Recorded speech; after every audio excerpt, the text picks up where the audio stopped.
So for today's video, no fancy intro and no upbeat tone. If you're thinking this is going to be quite depressing, then you're absolutely right, because that's how it's meant to be. Just a warning now, this video will contain content that some may find disturbing or upsetting, so please take this as your first and final caution. I'm about to venture to the killing fields of Phnom Penh, one of the many sites used by the Khmer Rouge regime during the 1970s, where thousands of Cambodians were tortured and killed. The Khmer Rouge was a communist party led by a man named Pol Pot.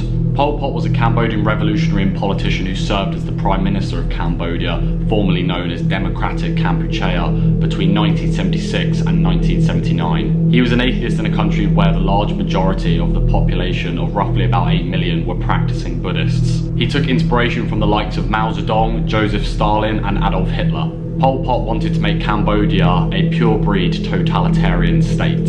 The Khmer Rouge was built up in the jungles of Cambodia, and in 1975 they took full control of the country after winning the Cambodian Civil War. They then renamed Cambodia to Democratic Cambodia. Native religions were immediately banned as an attempt by the Khmer Rouge to completely wipe out all religion across the country. In the near 4 years that they were in control, they massacred an estimated 2 million Cambodians, roughly a quarter of the entire population. Prisoners including women, children and babies were taken into the killing fields as they are known today, which can be located across the entire country, where they were beaten, tortured and executed. Weapons like pickaxes, machetes and swords were used to, quote, save bullets. Direct execution is believed to account for 60% of the genocide, with starvation, exhaustion and disease being other prime factors.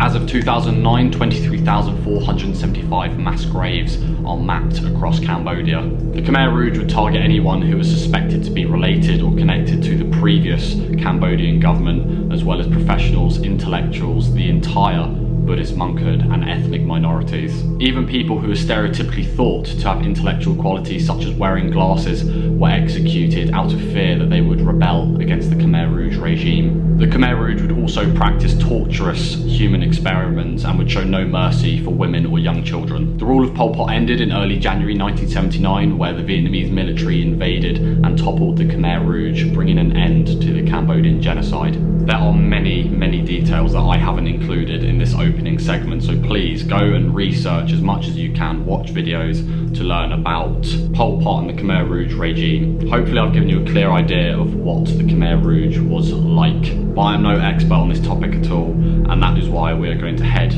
down to the killing fields just outside the city limits. I am anxious, I don't know what to expect in terms of how to feel.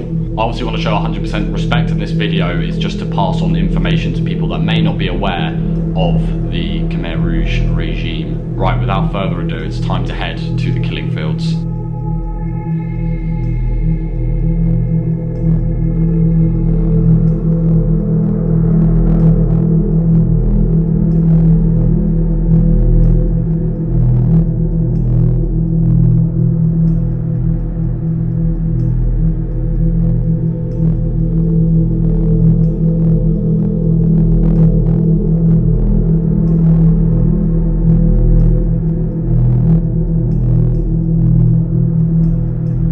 So here we are at the Genocidal Center, as it's called, the official killing fields of Phnom Penh. I got like this feeling in my stomach, like, no exaggeration, like it's like a sick feeling. It's really strange, I've never felt anything like it.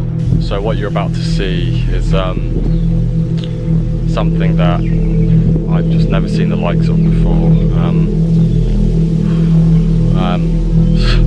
Can't even get words together. So in this shrine, there are hundreds of skulls.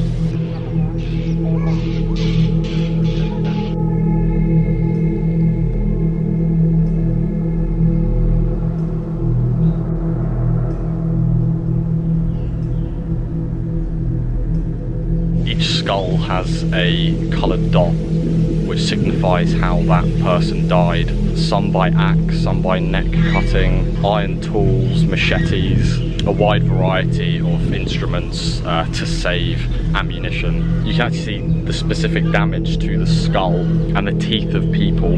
The eerie part is that you're not just looking at a skull. That was a person. They were all people. They were all living, breathing, talking like I am to you now. And I'm stood on the spot where people were brutally tortured, murdered.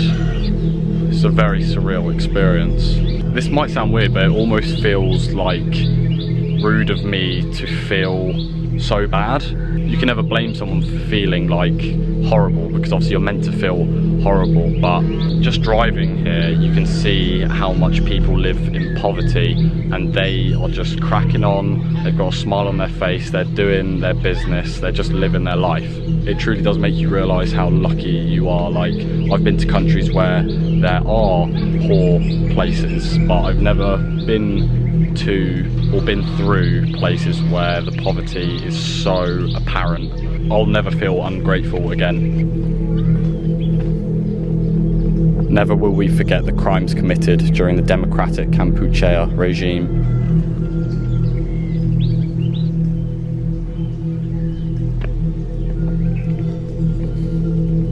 And here we are at the mass graves. These bunkers here that have been dug out is where thousands, countless amounts of people would have been buried. There never ever will be a precise number as to how many people were killed during the Cambodian genocide. All the estimations range between 1.3 million and just over 2 million. Here are some of the excavated bones of victims. And right here next to me are more bones that have been dug up recently. I read that in the rainy season, the ground becomes very boggy and it brings up undiscovered bones to the surface. So even to this day, they're still finding human remains from over 40 years ago. So these here are sugarcane branches, and they would actually use these as a way of killing people by slitting their throats, as the branches themselves are very sharp. So another way of them saving ammunition and bullets. And here we have the truck stop, and this is where the trucks would transport victims to be exterminated from the prisons and other places across the country. It says here the trucks would arrive 2 or 3 times a month or every 3 weeks, and each truck held 20 to 30 frightened, blindfolded and silent prisoners. As soon as they arrived, the victims were led directly to be executed at the ditches and pits, or they were sent to be detained in the darkened and gloomy prison nearby. So it got to the stage where they were executing around 300 people a day, and it actually became too many for all of the guards to handle. So there was a massive overflow of prisoners, hence why they were running out of ammunition and resorted to using instruments that they would make themselves. So they also had storage rooms like this one here, where they stored chemical substances which were used to try and get rid of the stench of dead bodies. But it says here it was also used to kill off victims who were buried alive. So here's a bit of the sugarcane branch up close. Obviously this one's rather dead now, but if I just run my finger along that, it's very thorny. So you could imagine a fresh branch just being absolutely covered in spikes. It's almost like serrated instead of like an actual sharp edge, which would just be even more excruciating and probably a lot slower.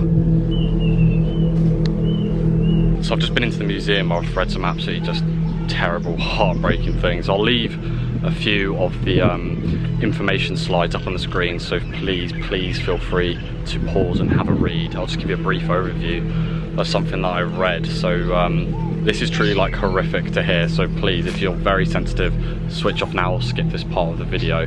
The executioners would kill babies by grabbing them by the legs and swinging them and smashing their heads against trees. And they used to kill the children and the babies because they were scared that when they would grow up, they'd come back and act out revenge on them. And that just shows you how cowardly these people were, to kill infants and babies like with no remorse or thought or care. It's just sickening. A lot of the people that were the cause of the Pol Pot and the Khmer Rouge regime were put on trial throughout the 2000s. They were well into their older ages, but a lot of them received life sentences. But it just annoys you because they got away with it for so many years, and Pol Pot himself actually died under house arrest in a village near the Thai border. He died in 1998, so So nearly 20 years he had of pretty much just freedom. He went into exile and then died from natural causes. No justice, nothing. I believe his grave is like completely unattended to. It's not maintained in any way, which is obviously the right thing. He deserves absolutely no respect at all. This is gonna sound so strange, but this place is really pretty. The trees and the flowers, the plants. But then you realise that all of this is fertilised from the bodies of thousands of people. Pol Pot wanted to make his country a place that was built on blood, tears, just sheer devastation and grief. And these fields here are just one of over 23,000. This place brings you a feeling like no other. When you're quite literally walking on ground where quite literally people have been tortured, executed, people of all ages, all ethnicities. It got to the point where I was struggling for things to say, but then I realised that you're not meant to say anything. You're quite literally just meant to think. Obviously I'm passing information to you watching at home, but I am taking time to just stand in between recording to just realise where I am in the moment. I'm not here just to make a video.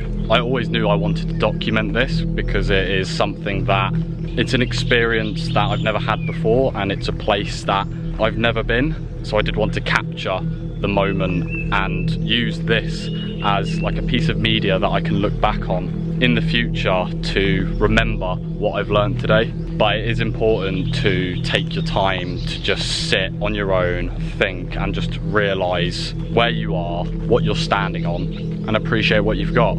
Take a moment to understand that you are from a place where things like this haven't happened in modern times. It does seem like a long time ago, over 40 years, but in reality it isn't, when you realise that most of your parents, most of the people watching this, I assume your parents or maybe siblings would have been born in this period. Obviously depending on how old you are specifically, who's watching this, but you will definitely know, every single one of you know many people that were around to watch this develop.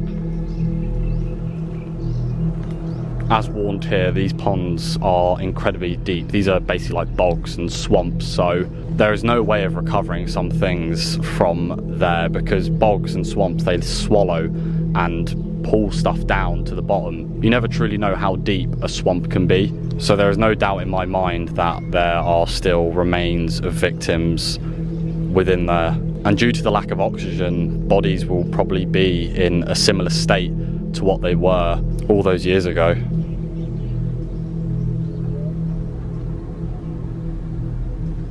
Again, there is no specific number to how many people the Khmer Rouge executed here, but well into the thousands. It really is a ridiculous statistic. 25% of a country was killed in 4 years. Here we have more bones, and this is a pile of human teeth. So the excavation of the mass graves began in 1980, and as I said earlier, to this day they are still discovering some human remains. As stated here, this is the killing tree against which executioners beat children. Right where I'm stood, right here in front of me. That is quite something. This here is a mass grave where more than 100 victims of children and women were buried, and the majority of them were naked.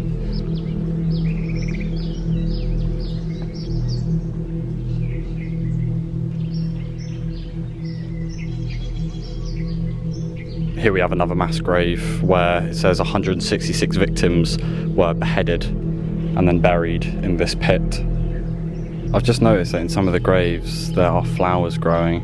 I read somewhere that some people believe that each flower that grows is for each individual person, and then once the flower dies, it's almost like that person's moved on. 450 victims were buried in this specific grave. What a learning experience this has been. It says here the clique of Pol Pot criminals burnt the marketplace, they abolished the monetary system, eliminated national culture, destroyed schools, hospitals, pagodas, and priceless monuments such as Prasat Angkor, which is said to be a source of pure national pride. The Khmer Rouge did whatever they could to get rid of the character of the country and transform Cambodian soil into a mountain of bones and a sea of blood and tears, which were deprived of cultural infrastructure, civilization, and national identity. It became a desert of great destruction and overturned Cambodia and drove it back into the Stone Age. All the prisoners were made to wear the same clothing, the exact same, as a signifier of the communist ideas of Pol Pot.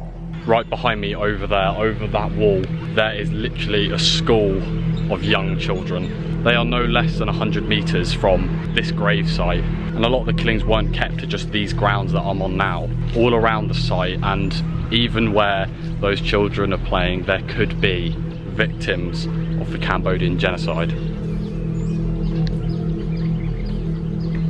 Chung Ek Genocidal Center is, as I said, is one of thousands across the country. So many more just like this. But obviously this is the most prolific one due to the fact that it is just outside the capital city. This is where my experience of Chung Ek ends. You wouldn't have seen, but I've actually walked around 3 times. I just wanted to look at everything multiple times. I wanted to walk around to get the information to pass over in this video, and then I also took some time for my own reflection to work out my own understanding. All I wanted to do was provide people with the reality of the Khmer Rouge, because there will be a lot of people that don't know exactly what happened here, but I am not the only source of information. As I said earlier in the video, please do watch any documentaries you can, watch any YouTube videos, read any articles, because there will be a lot of things that I haven't included in this video which will be really important to know. I'm sorry if I have missed out things. I'm just putting across to you what I'm seeing with my eyes and what I'm reading. What an incredible experience, without me trying to make it seem like it's something on your bucket list, because it's not a bucket list. You're meant to come to these places. It's somewhere that can't be forgotten. History is one of the most important things. It's always meant to be acknowledged, because history is how you learn not to make the devastating mistakes and to make sure the horrible atrocities are never repeated. The best way to show respect to all the people that died is by acknowledging and documenting things like this. It can't be lost ever. But just to reiterate, like, one of my main purposes for this video is a piece of footage that I can look back upon in years to come. On my return journey, all I could do was reflect on what I had seen. The vile atrocities committed by the Khmer Rouge must never be forgotten. It's our responsibility to see to that.